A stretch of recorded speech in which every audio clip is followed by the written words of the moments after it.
winners? Let the pros show you how to make money. General Manager Al DeMarco, a regular contributor on Fox Sports, MSNBC, and Comcast Sports TV, brings over 25 years of handicapping experience to the table.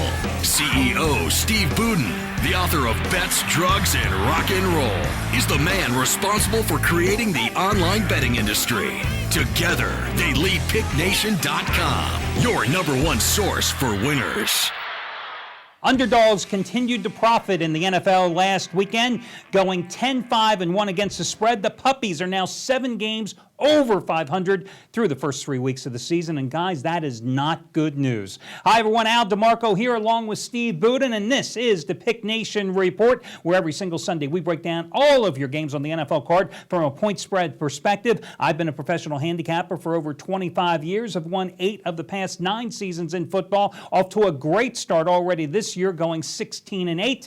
Steve Budin, of course, the guy who really created what you now know as the offshore sportsbook betting industry. Steve comes from a long line of bookmakers. His father, one of the most well-known bookmakers in the country. You, of course, a former bookmaker as well. Right, so 11 releases so far from my sources, from my cruise. I've won 8 out of 11. And, you know, these are the games that I release on my site. These are the games that I bet myself. Al and I are going to discuss every game on the board today, all of our opinions, but you have to get our best bets on the website. Those are the games that we actually bet ourselves and that we release to our customers. Right, and I think that's very important. You know, you have to be able to be betting the games yourself in order to validate yourself to your customers. I mean, everybody has an opinion about a game. You can go to any bar in America and ask them, who do you think is going to win or cover this game? Everybody's got an opinion. We have opinions on every single game this week. But personally, I had 2 plays last week. 2 plays on Sunday.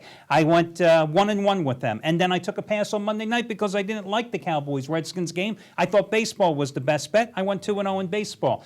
But I think that what viewers have to understand, I always look at free picks as kind of like the best of the worst. These are the games that I would almost bet on, but there's just some little fatal flaw, something that pushes me away.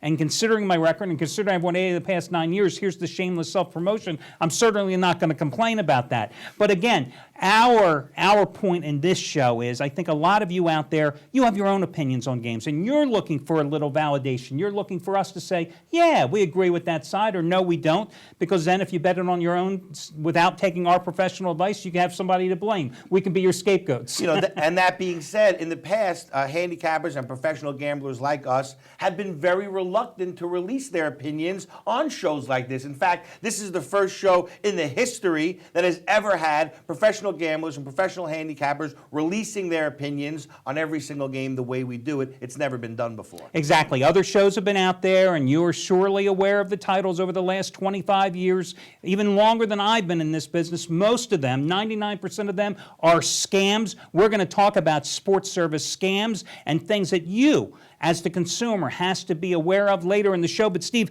let's kick it off with one of the more interesting games on tap. You've got Detroit and Dallas.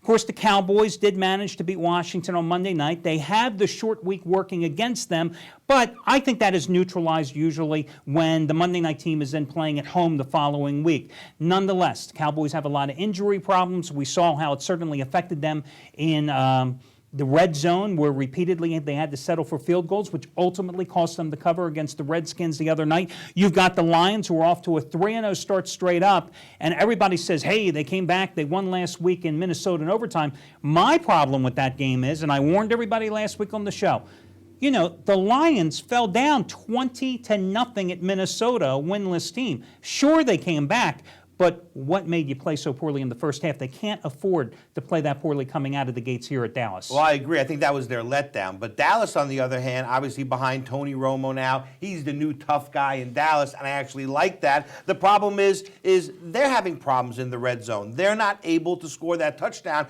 They cannot get away with just scoring field goals against a team like the Detroit Lions. Matt Stafford, too damn good. It's not going to work for them. I actually like the Lions in this game. I'm going to take the 1 point in Dallas. Yeah, it's an interesting line, too. I mean, why would Detroit, a 3-0 starter, Dallas, you saw how they were unable to score, all their injuries. I mean, Romo constantly barking out plays and then literally, saying, you over there. And you saw repeatedly throughout that game how he was so upset when his offensive line couldn't give him any protection, when his wide receivers seemingly weren't even running the right routes.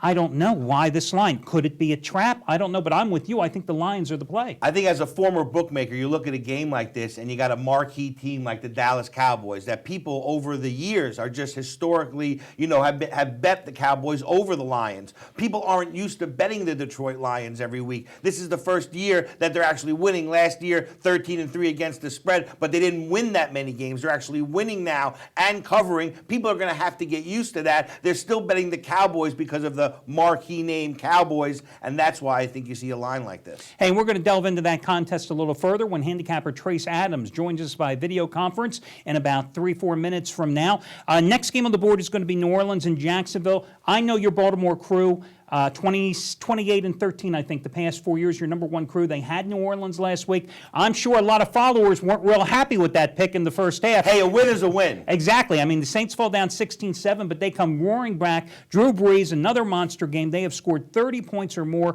all 3 games of the season. Surprisingly, only a 7-point choice at Jacksonville, but I figure the odds makers have set this price trying to lure you in the trap of taking the Jaguars, expecting the Saints to be in a letdown situation. Yeah, let me get this straight. I get Drew Brees over Blaine Gabbert, and I get to only lay 7 points. I mean, the Jacksonville Jaguars score about 10 points a game.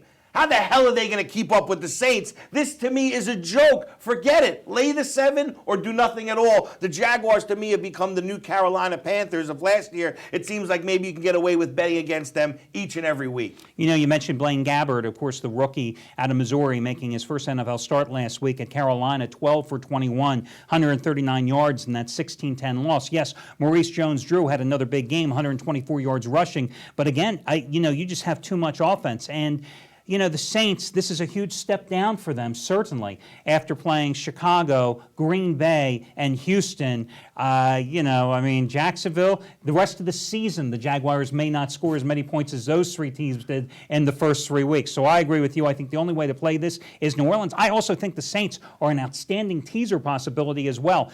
Guys, I just want to quickly remind you, if you miss any portion of this show, if you missed our lovely introduction, guys, you can catch it in its entirety over at picknation.com anytime you feel like it. That's picknation.com.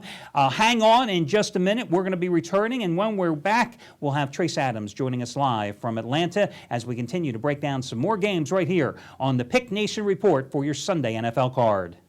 Want to save over $600 today? Want to get the plays of all 10 PickNation.com handicappers today for free? I'm talking over $600 of football action free today, no strings attached. Hi everyone, Al DeMarco here, General Manager of the world's largest online sports gambling community, PickNation.com. Right now, you can get the plays of all 10 handicappers at PickNation.com for free simply by using our one-day free all-access pass. And free really means free. Just go to picknation.com, click on the free one-day all-access pass, and you'll get all the plays of all 10 handicappers for free today. That's over $600 of action on the house. Why am I doing it? Because I'm that confident that I've built a staff of the nation's premier handicappers, guys that can make you money this season. What better way to prove it than by giving you all their action today for free, no strings attached. What are you waiting for? Check out the free one-day all-access pass right now over on picknation.com.